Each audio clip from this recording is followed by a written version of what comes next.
we've had so many instances where we were able to utilize our drone footage and be able to have that real-time information de-escalate situations where we don't even we'll get calls, you'll get calls of a suspicious person talking to themselves or possibly with a weapon. And it's not a crime to talk to yourself. And we'll get overhead with the drone first and we'll see, okay, they're not doing anything. There's no weapons. There's no crime. We won't even send ground units, and which is huge. Brothers and sisters,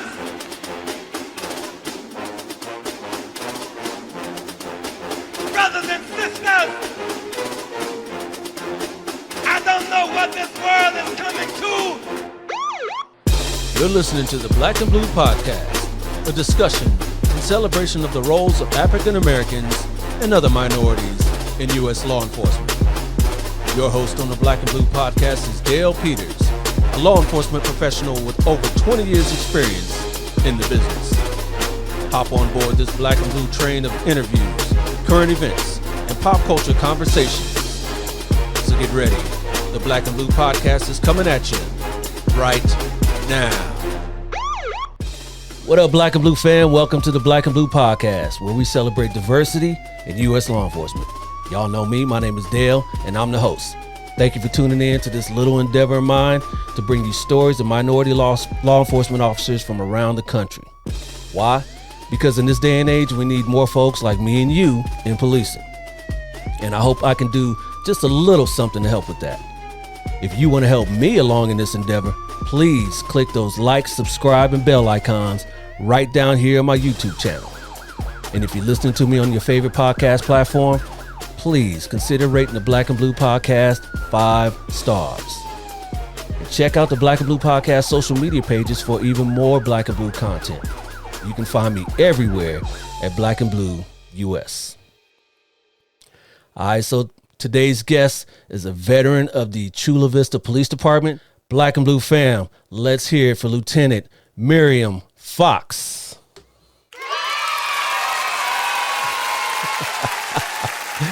How you doing there? I'm good. How are you? I am excellent. Thank you for joining me here.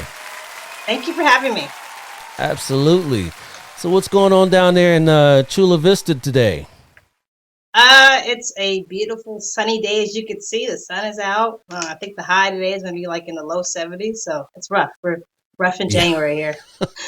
Yes. We're both in California, but I'm a little north of you in the Inland Empire, and you're down there in the San Diego area where it's always beautiful. Everybody loves the San Diego area. I love it down there.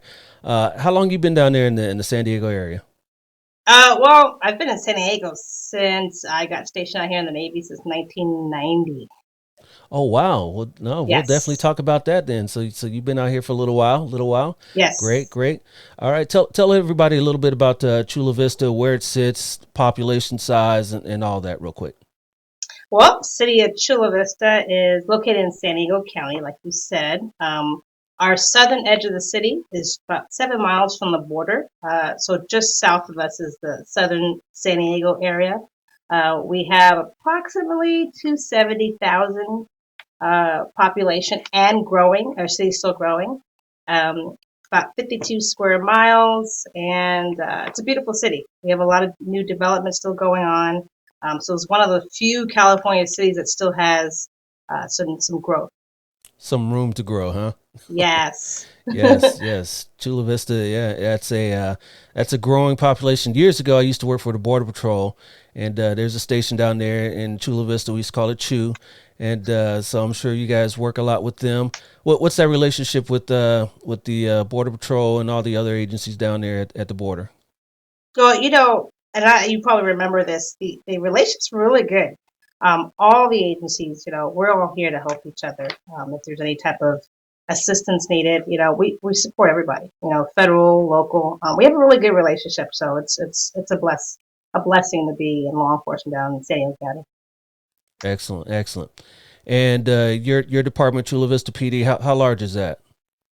Well, right now we are authorized sworn 281, and we're probably about 238. And trying to hire like everybody else. Uh-huh. We're a little bit over 100 a little bit over 100 for non-sworn. The city is growing, and so is the sworn staff and professional staff, as we call them. Yeah, pretty good size Yeah. department there. With a wow, you said about 100 non-sworn. That's a pretty big contingent there of non-sworn as well. So yeah, Oh, you I always like that. forget the sworn can't do their job without the No, non-sworn. It's, they're the it's ones not who going to keep it happen. going. They're the That's ones right. records and forensics and all That's that. Yeah, right. they're the ones who keep it going. So yeah, we appreciate them as well. Dispatchers, That's all right. that. Yep. So how do you find yourself down to Chula Vista? I know you mentioned earlier the Navy. What's your story there? Well, I always think it's a kind of a funny story. I did not grow up wanting to be a police officer. Um, when I first joined the Navy, I was 17 years old, didn't know what I wanted to do. And so I joined the Navy to kind of see the world. I got stationed in San Diego. But prior to that, I went to boot camp in Orlando, and then I went to my A school, and that was like your job, your first job, your school. You're gonna get the basics in your training. And at that time in 1990, they didn't have a lot of billets open for me to transfer to like a ship or something. So they initially were going to send me to do military police. And being from New York, as I am, I didn't have a driver's license at 17. So they couldn't send me to a military police officer because you obviously need a driver's license. So I ended up getting a command, the USS McKee here in San Diego, Point Loma, San Diego. It's a submarine tender. It's now decommissioned, but I was on it for 5 years. And then when I was up for shore duty, again, I had the opportunity to be military police. So I kind of just came around in a circle after 5 years. And when I became a military police officer, I loved it. I was like, oh, this is fun. I like interacting with everybody. Every day was different. It was kind of exciting. And you were helping people, even though I was doing it on base, it was very similar. And so I was up for orders again after doing my 3 years, and I had been in about 8.5 years at the time. And I couldn't get a ship out of San Diego. I was wanting to go to a carrier. And so I decided to get out of active duty, but joined the Navy Reserves. And I applied to Chula Vista along with other agencies. And at that time, I just wanted to get into law enforcement. So whoever applied or hired me first, that's who I went with. So Hmm. Chula Vista hired me first, and I'm blessed to have been here. It's a great agency. Yeah. I've heard so much about your agency. So yeah, real good department you got in there. I'm Yes, we glad do. you talked about the Navy there. What was that experience like? You say you're on a sub. You were doing all sort of stuff there in the Navy, and yeah, you were blessed to come from New York to San Diego. What was that transition like for you? Well, yeah, I joined the Navy in New York and actually left for boot camp from Florida because everyone in New York, when they retire, they move down to Florida. So my parents Right. had moved down to Florida. I left for boot camp from Florida, went to boot camp in Florida, went to my A school in Florida, and then got stationed in San Diego. It was a bit of a culture shock because East Coast, West Coast is like Yep. it's just different. It's just different. And initially, I didn't like it. I didn't like San Diego, which is crazy, right? You think Really? about it. Wow. Yeah, it just didn't seem like home. But once I Yeah. started getting ingrained in the community and meeting friends and meeting people, it became I love it now. I definitely love it. And I was on a repair ship because back then women weren't on combatants, we weren't on submarines. So Mm, my ship was a submarine tender, which is a submarine repair ship. But we also repaired surface ships as well. So it nice. was great. I loved being in the Navy. I got to travel. I got to as soon as I checked on board, November of 1990, we went on Westpac, January of 91, in support of Operation Enduring Freedom, and or the actually the first Persian Gulf War actually. And I went to Hawaii, Guam, Singapore, Thailand, Japan, Sasebo and Yokosuka, the Middle East, um, Wow.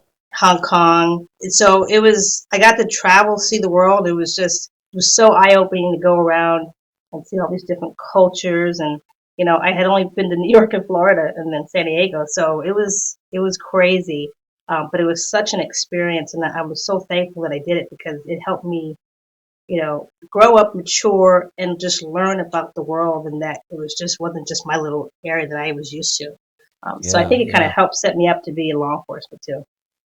Yeah, I'm sure that was a great experience. You get, like you said, you got to see different parts of the world, different people, different cultures, and kind of show you, hey, there's different points of view, different ways of doing things, and just the way we did things in say New York and Florida. Yes. Yeah, absolutely. Yeah, it was a funny thing you mentioned that when you first went into the military, you didn't have a driver's license, as so many New Yorkers don't have. There was a guy when I was in Border Patrol, actually from New York. He didn't have a driver's license. I think he just got it right before he got in the academy, and he had a hard time doing the EVOC course, the emergency vehicle operations course, and yeah, because he hadn't driven his whole life, and he was already in his late 20s at that time. So yeah, it's crazy. So you don't need a driver's license here. You don't, First of all, you're not going to find parking. right? So you're taking the subway, the bus, a taxi. But yeah, I eventually got it. Yeah, yeah, yeah. Because it's totally different. Because I remember when I was 16, I was waiting at the DMV, waiting to get my license. And then it's just weird now because I got two teenagers, and I got one in college now, one about to graduate to go to college. And actually, after little later today, after she gets out of school, we're taking her to go take her permit test. And my son, like I said, he's in college now, but it was a an endeavor trying to get him to get his license. And we're like, come on, man, how you gonna be Ubering around? How you gonna take a girl out or whatever? In an Uber, you better go get your license. It's just different nowadays because, like I said, back then I was waiting the day I turned 16. So just different. Definitely different. I still have family in New York that live in the Bronx. That I have an aunt of mine. She's um, never had a driver's license. In her early 80s. So Wow. she's Yeah. happy. Yeah. Yeah. Hey, she's getting around. She's getting around. That's right. Yeah. Yeah. So you said so Chula Vista was the first agency out of the multitude of agencies that you applied for to pick you up. What was that the early years like for you when you joined? For me, it was great. It was what I expected, but more, because it was, to me, every day was different, and it was different than the military law enforcement because there was a lot more to do. With Chula Vista, we have a really diverse community. So we have in our eastern corridor these $1 million homes, and then on the western corridor is the older neighborhood. And one of the oldest gangs in the county is located in Chula Vista. So you kind of got a little bit of everything, and so it was a quick learning curve, but it was really diverse and it was really nice. So depending on where you worked in the city, you got a little bit of everything. And so it was I loved it. I loved it. I worked mostly graveyards and swing watch shifts as a younger officer, and back then I could there was no problem. I could sleep during the day without after having so many hours of Yep. work and less sleep. But yeah, it was great. It was great. I loved it. I absolutely loved it. I couldn't believe what I was like. I was like, wow, I'm actually a police officer, and it was a great time. Yeah. Yeah. Still Absolutely. is. Uh, Still yeah, is. it still is. It still is not. You're not doing so much on patrol work anymore as a lieutenant. We'll get into what your duties are nowadays, but yeah, it's still a great profession, and that's again one reason why I want to do this show to try to bring more people like you and I into this profession because we need it. So absolutely, absolutely. You mentioned that Chula Vista is pretty diverse. I wanted to ask you about that population. I would assume, well, not that I would assume. Let me ask you: is it a mostly Hispanic population there, or what's the population kind of breakdown over there? It actually is almost. It's mostly Hispanic with Caucasian white behind it. Um, it's pretty close. Sometimes it's like 50-49. So it's pretty close. Our African American demographic is like 4%. And actually, our police department, we're actually higher demographic than we are in the community. So it's like we're like 6% sworn officers. So it's Okay. actually interesting. We're actually higher than the demographic. This is a military town. All of San Diego, we're basically bordered by a lot of military bases. So there's a lot of military here, which gives you a huge, diverse Yes, community in all the areas in San Diego. absolutely. And you are a lieutenant now. How long you been a lieutenant?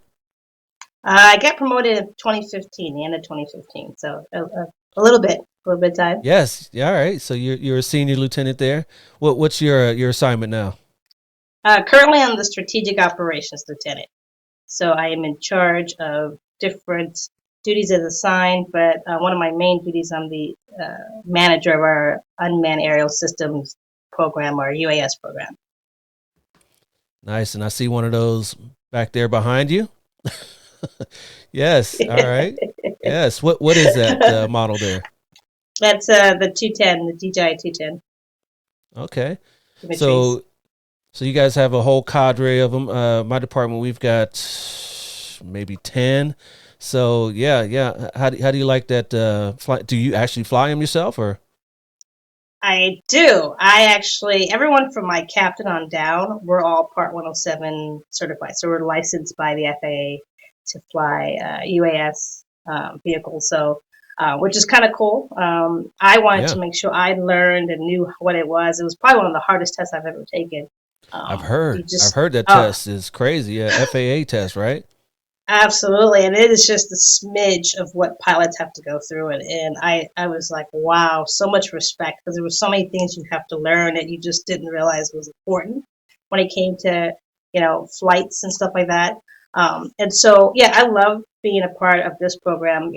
Chula Vista, we were groundbreaking and starting a drone as a first responder program. So we're the first to have a drone actually respond to 911 calls and provide aerial footage for our officers, for the supervisors, for the managers, so they can actually see what's going on calls. And a lot of times we can get the drone overhead clear a call without even having to send ground units. So it's pretty groundbreaking, innovative, and it's exciting because I think our officers know that they have that opportunity to see what's going on prior to going in, and they're just not going in blind. So Yeah. we've had calls where we have a marina area where there's a person with a gun, and you would have to, you go. It's not an active shooting, but it's the person with a gun. They have to go in. Well, now our officers can kind of stand back, let the drone get overhead. They can see the footage and make a better informed plan, and then come in safely. And we've had so many instances where we were able to utilize our drone footage and be able to have that real time information de-escalate situations where we Hmm. don't even we'll get calls, you'll get calls of a suspicious person talking to themselves or possibly with a weapon. And it's not a crime to talk to yourself. And we'll Nope. get overhead with the drone first and we'll see, okay, they're not doing anything, there's no weapons, there's no crime. We won't even send ground units.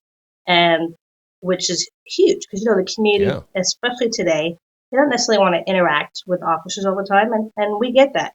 So we were trying to find different ways, innovative ways to how we could still do our job using technology and still providing that service. Nice. Nice.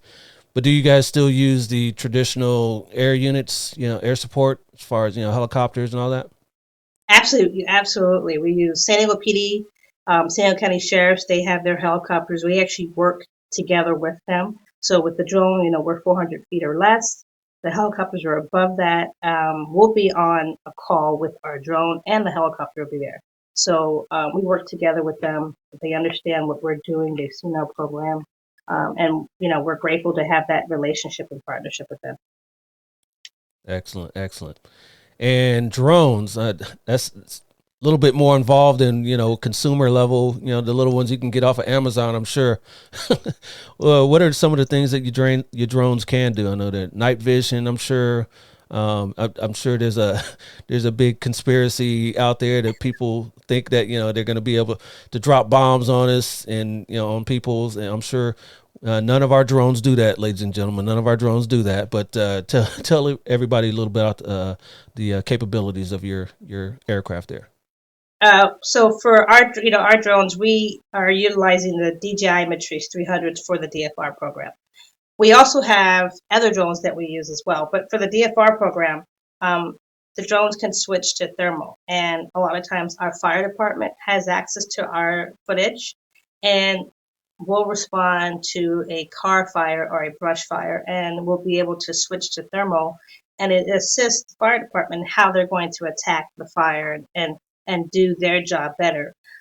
In addition to that, we for our we have about 21 pilots on the team, and those pilots also take drones in the field. Like they'll take the small ones out in the field, and if we need assistance, maybe providing services to a homeless encampment, we have a speaker where we can actually talk, put a reporting on the drone, and fly the drone into the encampment area and tell them, hey, we're out here on the road. We're here to offer services. Feel free to come out. This is what we have. And we use that a lot especially during COVID. So we can actually speak to people using some of our smaller drones. So there's a lot of different things that you can do. There are no weapons. I told you there's no weapons. Yeah, these aren't like the Predator drones you see in the military, and it's not a surveillance tool. We do have, is a concern at times that we're surveilling people, we're going through people's backyards, and our big thing is we understand the community has a concern. I live in the community. I think it's important that they know that we understand your privacy is important to you. We actually post all of our flights on our website. So you can go to our, if you just Google Chula Vista drone program and look at the different flight history, and you can see exactly the flight telemetry, the flight path of the drone, the reason why we went to the call, the date and time, and the incident number. So if they have questions, they can call us. And we understand that's important. We want the community to know, hey, we're doing this for you. This is to help provide a service to help better, prepare our officers for calls that they're going into. It's a safety thing for the community and for us. Absolutely. That's really cool. Really transparent. You guys are putting that out there on the website so people can see that. I love that. Love that.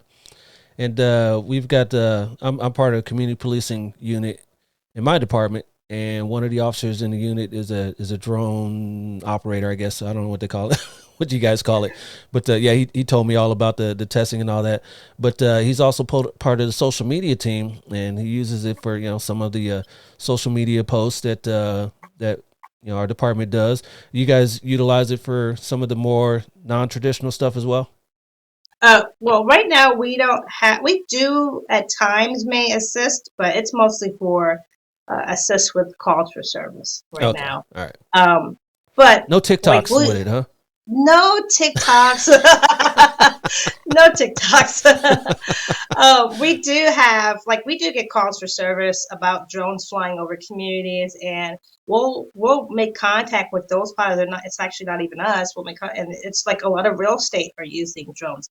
Drones are being used a lot these days, and I think it's just the future. It's going to be the future of policing, because again, trying to find ways to get to that call, and we don't have to worry about traffic. You can get there quicker, and you don't have to, you know what I mean? And get there quicker, get on scene, and provide that critical information. So, we're pretty lucky that we're one of our retired captains came up with this idea, and it's really grown to what it is today. Captain Fritz Reaver. This was his brainchild years ago, and so I'm just happy to be a part of the program.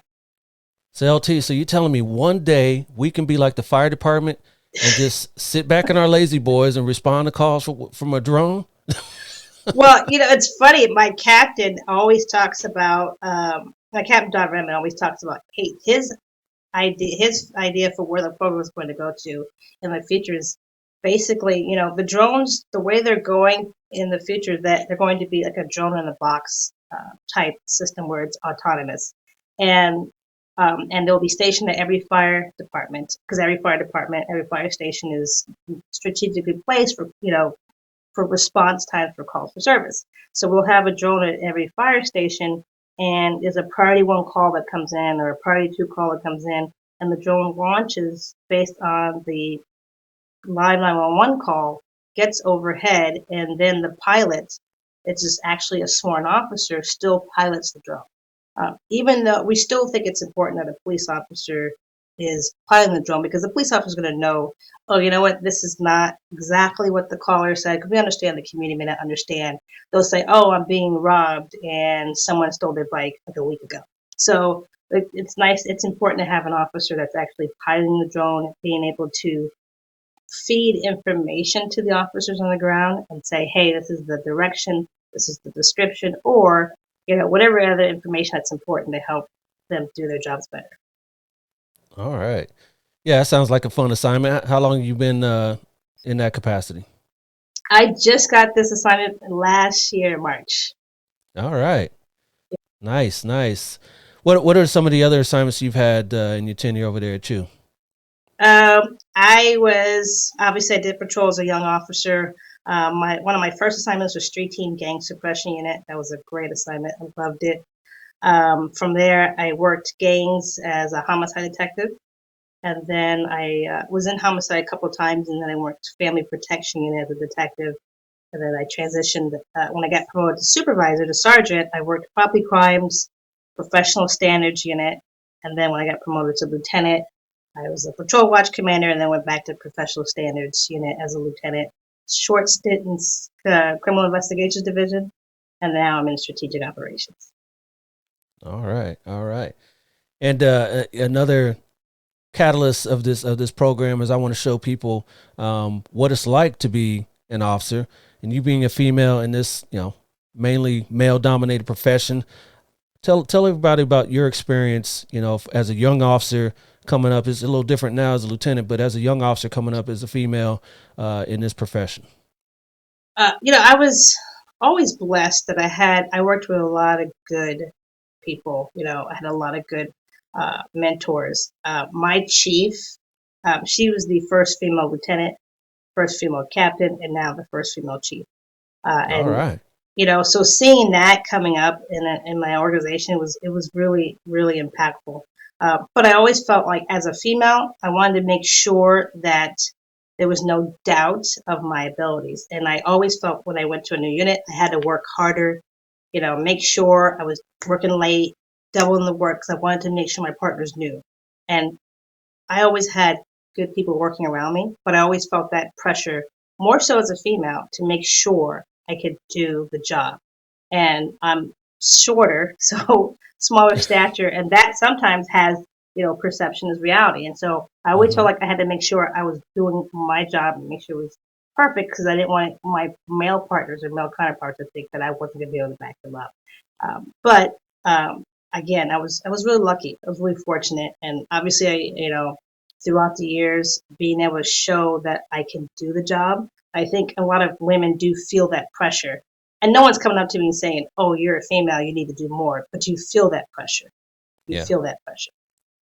Yep. Yeah, I had a conversation with somebody outside of law enforcement not that long ago about stature. You just got done talking about your stature in law enforcement, and I had to let them know, just from my experience, that a lot of times the people that are smaller in stature and females don't get into many physical altercations because they know how to talk their way out of verbal judo, as we once now it's called de-escalation. But I'm sure you've known that your whole entire life before you even got into law enforcement, how to de-escalate things, just being a female in this world. And it's sometimes it's the larger officers that think they can handle anything. They run into situations blindly, or they have that sort of machismo about them, and then they get more use of forces. So yeah, it's interesting. Absolutely, and that's a great point. And you can't judge a book by its cover, especially in today's world. You cannot judge a book by a cover. And being a female, you have to have been. I think any officer, especially now, needs to learn how to de-escalate. And I have the gift of gab. I'll talk your ear off for hours. So maybe that's why I always got compliance. But please, when I worked, just take me. Just take me. Stop talking. But when I worked in gangs, I loved it because growing up in New York, I always learned to respect. And so when I dealt with gang members, it was okay. You got caught and you did something wrong, you're going to jail. And it was about treating them with respect. And I never had issues because it was all about respect. And they realized I have families that I have family members that went different routes in life, and so to me, I know I wasn't any better than them, and that they put their pants on like I did, one leg at a time. But it was all about respect. And I think that comes through, people could smell BS, and so Yep. I always tell the officers, be yourself, because someone's going to tell them it's fake. They're going to tell them it's fake. And they're going to be like, okay, No doubt. Yep. And then on the flip side of that, I've also noticed in calls for service that it's never really the big dudes that want to give you a problem. It's always the little dudes. yeah, that does happen. They got something to prove. Yeah. So. Big dudes are just like, all right, man, let's just go. I know I could whoop your butt, so whatever. Right. Or they're just smart and go, why add the hassle? Right. Why even the hassle? Yeah, been there and done Right. that. So yeah, exactly. And also, you are an African American as well, and since 2020, even before that, since the 60s, but more recently, since 2020 with George Floyd and Breonna Taylor and Ahmaud Arbery and all those incidents, it's been kind of tough for us as African Americans wearing the badge as well. Talk about your experience when all those things went down, particularly George Floyd. So yeah, it's obviously been crazy for all of us in law enforcement. My mother was Puerto Rican, my dad was Black. Both my parents have passed on. So, what happened in my experience with George Floyd, I felt like it opened up a conversation that I was never asked at work, and I had, coworkers, officers that were on the shifts, and they would ask me, "Well, how do you feel?"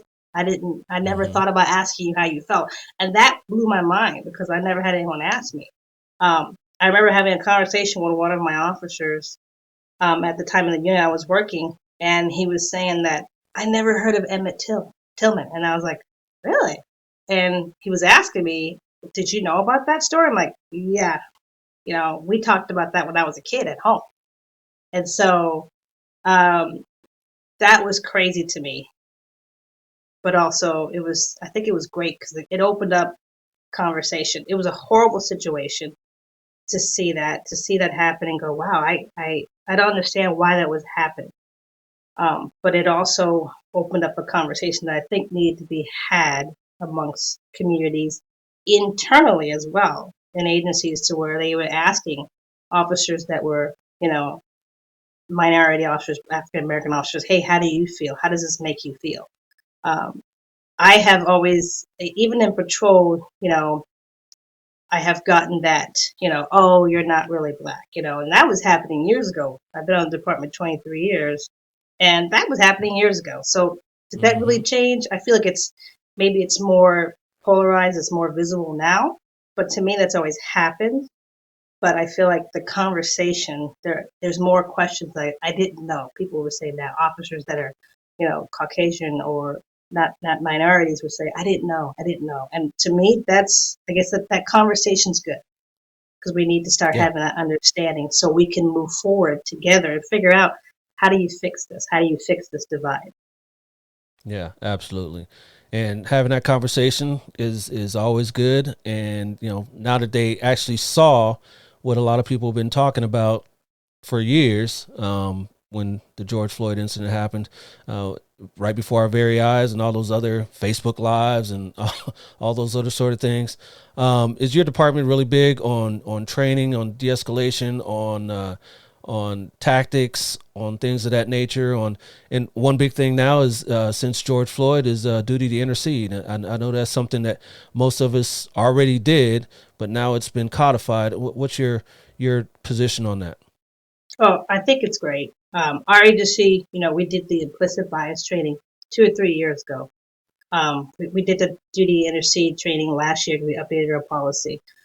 So it's great because agencies are taking a step back and making sure their officers understand what they should be doing. And I think the best thing about it is that for some agencies, there may be some officers that don't feel comfortable interceding. And now there's a policy that backs you up. And so I think it's great. It's great. It needs to be done. I had a conversation with my brother a few years back after my dad had passed away, and my brother and I were talking, and he was like, Daddy didn't like the fact that you were a cop. And I was like, I didn't even know that. He never told me that, because he was proud that I was, being successful and working hard. And my dad grew up, in that civil rights movement time. And so he had a very different experience as an African American male than I did growing up as a child because my parents had a really good life for me and my siblings. And so to me, that was like, wow, I didn't know that. But my dad never let me know, I'm not proud of what you're doing. I'm not proud of what you're doing. But he had I guess, an internal battle because I was a police officer and he had a perception based on his experiences in life that, made him feel that way. Yeah. And, you being his daughter as well, I'm sure didn't help, It's not a safe profession for any parent to look at their child to do, I'm sure. But, yeah, that's really interesting that he never told you about that, but, you kind of felt that. Right. What about when you decided? Yeah, go ahead. Oh, and I was going to say, my dad did do a one ride along with me, and he was, yeah, right. yeah, and he was very, very impressed by how I interacted with the community. It was when I was in gangs, in fact, and I remember him I do remember this having a conversation with me, saying to make sure I didn't change, because he knew I was seeing things. We see things in law enforcement that normal people don't see every day, and in our minds, we're seeing that 90% bad all the time. Then you kind of get that mindset: everyone's bad, everything's bad. Yeah, when really it's the opposite, right? It's the opposite. We're actually only seeing the 10% bad. And so I remember my dad telling me, don't change who you are, because people are good. You are dealing with mostly the bad. So remember that. And I remember him saying that. But he never said anything bad. And I appreciate that because obviously as your parent, you want that approval. And so, that was important to me. Yeah. Yeah, we deal with 5% of the 5%, really. That's right. That's right. That's right. Even less. That's right. Yep. So yeah, that's true. That's true. What about well, you were probably gone from the old neighborhood by the time you became a police officer anyway. But what about people that you came up with, other family members, about your decision to join law enforcement? Everyone was supportive. I have a cousin that's NYPD, and okay, he's still on NYPD. Sorry for right their now. loss, the loss of their officer, and the other one that's in critical condition right now. Yes. Yeah. Oh God, yeah. Oh, that's is that awful. What the morning band's for? Is that what you're wearing that for? Well, actually, we're wearing it for Ty Lenneman, the officer at Elk Grove that got into he was in a car accident, head-on collision. Yeah. Yes. So my cousin's NYPD, and he went into the Marine Corps. I went into the we're only like a year apart. And when he went into the police department, he was like, hey, he wrote me a letter back then. He wrote letters, and he was like, hey, make sure you do this, make sure you do that, and be careful of this, be careful of that. And so he was making sure that I was prepared for the job because he had experiences at NYPD, and he's still an officer there. For me, I never really heard anything from my family other than when George Floyd happened. I remember seeing on social media relatives the things that they were posting, and it was kind of like, ooh, that's hurt, that's hurtful, Mm-hmm. But I got the fact that that's what they felt, and these are relatives that lived in like other states in Pittsburgh and stuff like that. And so I got it. They felt a certain way, and George Floyd brought up a lot of feelings for everybody. Everyone had feelings about it, and so no one ever said, oh, I don't like what you're doing, but they would post stuff and they know I was on, I would see it, and I was like, are you saying that I'm that way? I do have an older sister that lives in Atlanta, and her and I have had many conversations about law enforcement. And she's like, well, you guys do this. And I'm like, well, do you think I do that? You know me as a person. Do you think? She goes, well, no, not you, but you guys do this. And I'm like, so we would have these conversations, and it was hurtful, but I understood that was her perspective. She doesn't work in the job that I do. So she's not seeing what we're seeing from our perspective. And I think that's the main point, is putting yourself in the other person's shoes and trying to empathize with what they are experiencing and what they feel. Absolutely. So that was tough, having that conversation. Yeah. My family members are kind of the same way. And then when we have family reunions, most of my family's all back east. I'm originally from Ohio, so when we go back east for family reunions, we have the spirited debates, but we all love each other afterwards. Thanksgiving, conversations you shouldn't have over Thanksgiving dinner, right? But we do. Politics is another one of those, and we hug it out and go have fun, still play cards and dominoes and all that afterwards. So it's all love. We family, so it's all good. So what do you like to do when you're not at work? Or are you at work all the time? What? That's how lieutenants are, right? Well, right now my husband and I just started taking up golf in the last year or Okay. so. So we're not very good, but we love going.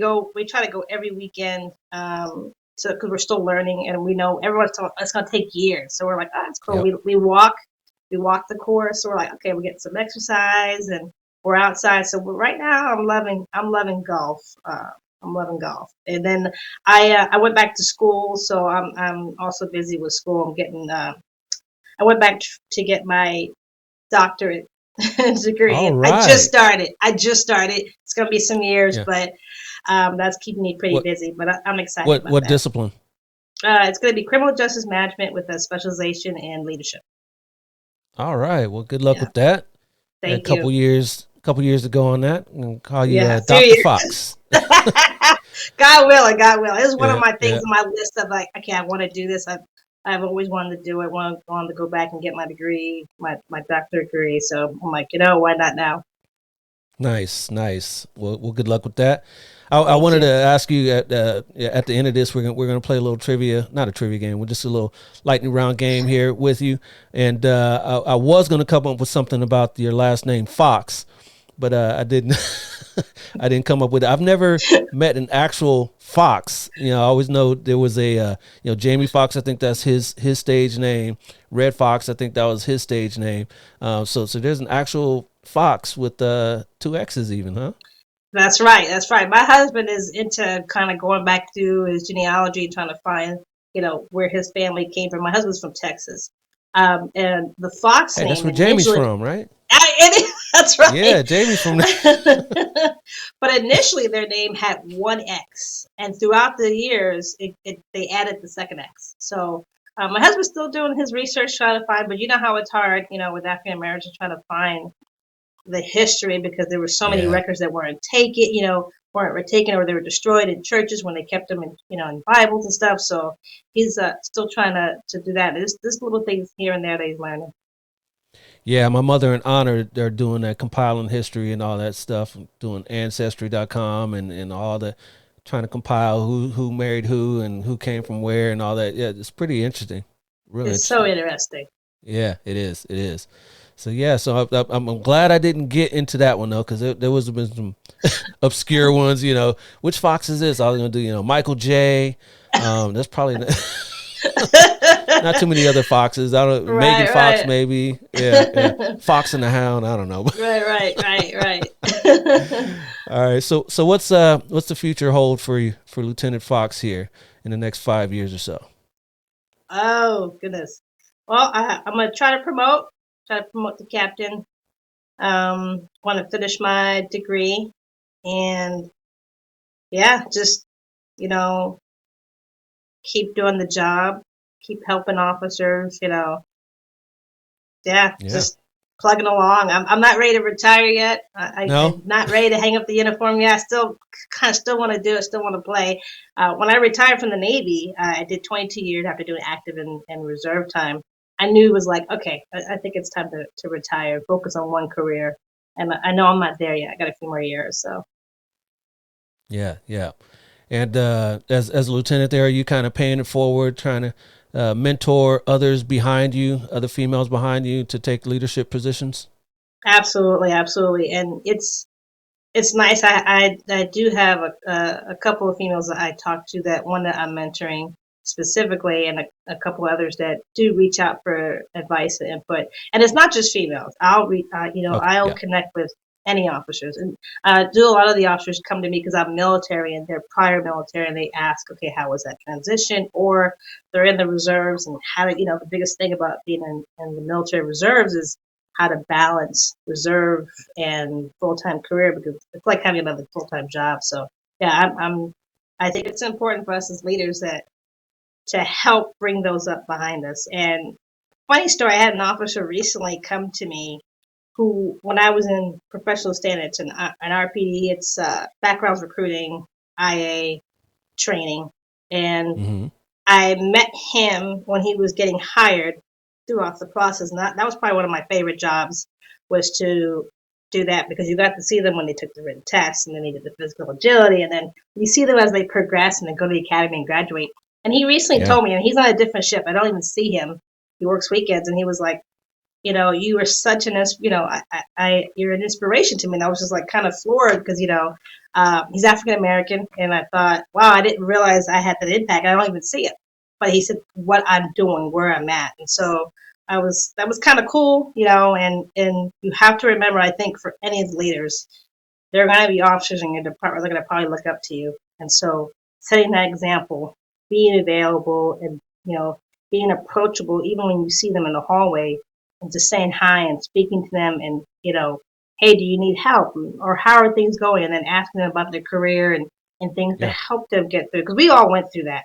What should I do? Should I put in for this position? Should I wait? I want to promote. Should I wait to promote? And so realizing we have to remember that we were there. We were in that role, and having someone come up to you going, hey, have you thought about this? What are you doing with your career? What's your goals and aspirations? So that was pretty cool. And you just got to remember that. Yeah, that's awesome. And kind of which path you should take depending on what you want to do with your career, what assignments you should try for. There were some assignments I know in my department. I did a task force for a few years. Is that a good career because you're away from your department? No one sees you for 3 to 5 years. Is that something that you should be doing for your career? It's always something you should weigh there. Yeah, it was fun, but nobody knows what you're doing for 5 years. Yeah, I that's one thing I regret. Never got a chance to do a task force because I always thought, God, it just would have been something different that you just wouldn't have gotten the chance. And I was always trying to do something different, something that I probably wouldn't, get a chance to do. Try to get my foot in the door someplace, unique that wasn't going to be something that you would see me doing. And so, I definitely get that. Yeah, absolutely.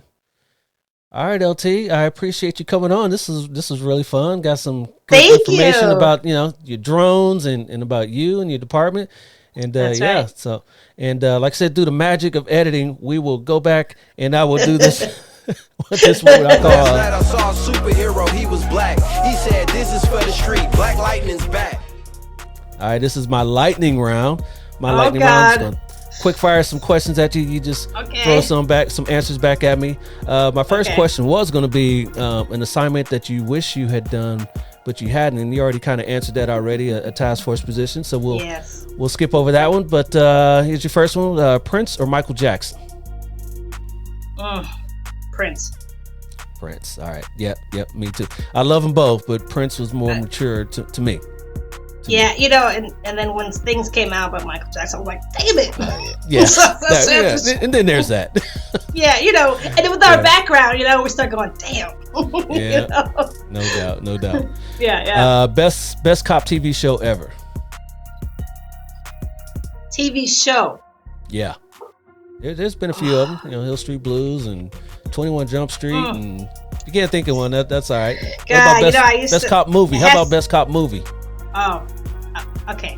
You gotta think it's gotta be for me. It's Training Day. It's Training Day. I love it. Yeah. I love it. That's up there. And the reason why is because I remember when that movie came out, and there were officers in my department that were like, "I'm never seeing that. That's disgraceful." And I said, "No, it's important. You need to see that because first of all, I love Denzel Washington. Okay, I love Denzel Washington, right. But you need to see how an officer could stand up and do what's right. Like stand up and say at the end and say, no, I'm taking you in. You did something wrong. So I remember having this conversation, like, it's a good example of you could stand up and have all those things against you. And this was back then. Yeah. So yeah. Yep. Great movie. Yep. Great movie. Great. Duty to Intercede and all that. Yes. Topical. Yes. But let me tell you, young officers, don't take that hit when that no, when he tells you, hey, smoke this. No, don't do that though. No. That's no, also I'm good. don't do it. I'm Don't do good. it. Yeah. I'm good. All right, so I know these are days gone by nowadays, but what's the longest pursuit you've ever been in?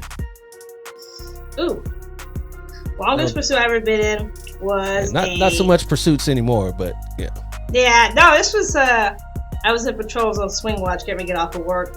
Blacked out vehicle. It was probably like a 10-minute pursuit. Ended up being stolen, occupied stolen vehicle, and they lost. I mean, they left me. I was in the Crown Vic, hitting that bad boy. I couldn't even catch up.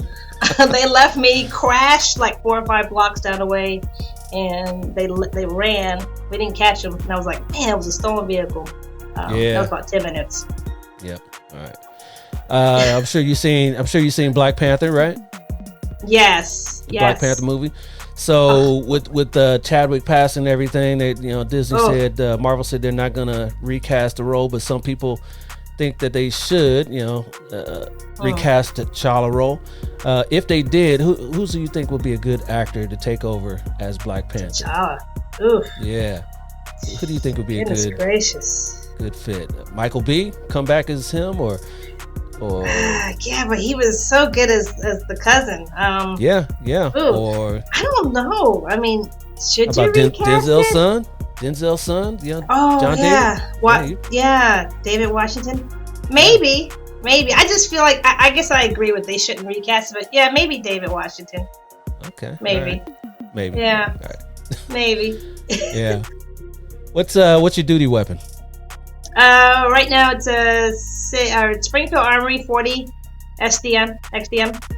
You're 40, still 40. I'm still rocking the 40. I know a lot of people are going back to 9s now. So yeah. Well, in our department, we can have a weapon that we can carry ourselves that's on an approved list. So yep. I got the Springfield because years ago they were one of the first weapons to have the interchangeable plates in the back, and I have a smaller hand, so being able to grab the gun and be able to still release the magazine with one hand and not having to use my other hand, that was huge for me. Like, small plate. Makes sense. I was like, and it's a 40? Well, this is crazy. All right. Yeah. Better rapper turned actor, Ice Cube or LL Cool J? LL Cool J from New York. Yes. Right? Okay. Yeah, that was a loaded question. Yeah, he's from Queens. I'm from Queens. I mean, there you go. I gotta represent that. Yeah. All right. And last one, if you hadn't become a cop, what do you think you'd be doing? Ooh, I'd still be in the Navy. Still be in the Navy? Yes. Yes, you did like that job. All right. I did. Yes. All right, appreciate that, LT. Appreciate everything there. So on the way out, just little words of wisdom or something for my guest and my viewers and my listeners. Little couple words of wisdom. Oh goodness! What I used to tell when I was in patrol, and what I tell my guys when they go out in the field: have fun, be safe, and do your best. Yep, words of wisdom there. Be safe and do your best. That's all we can ask for, right? That's right. Yep. All right, Lieutenant Foxx, I appreciate you. You have fun out there flying those drones around out there in Chula Vista. Thank you so much. Thank you for having me.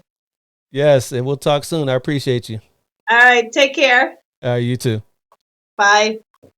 All right, fam, I think we did it. There goes another great episode of the Black and Blue Podcast for you. I hope you enjoyed my conversation with Chula Vista, California Police Lieutenant Miriam Foxx. If you did, please consider clicking on those like, share, and subscribe buttons right here on my YouTube channel, or rating the show 5 stars on the podcast platform you're listening to me on right now. That'll really help me continue to grow this Black and Blue community. You know I'm going to be back right here in another couple weeks with another great interview. Same black time, same black channel. But till then, say it with me. Stay black and blue. I'll holler at you. Peace. Maitre D' Entertainment Presentation.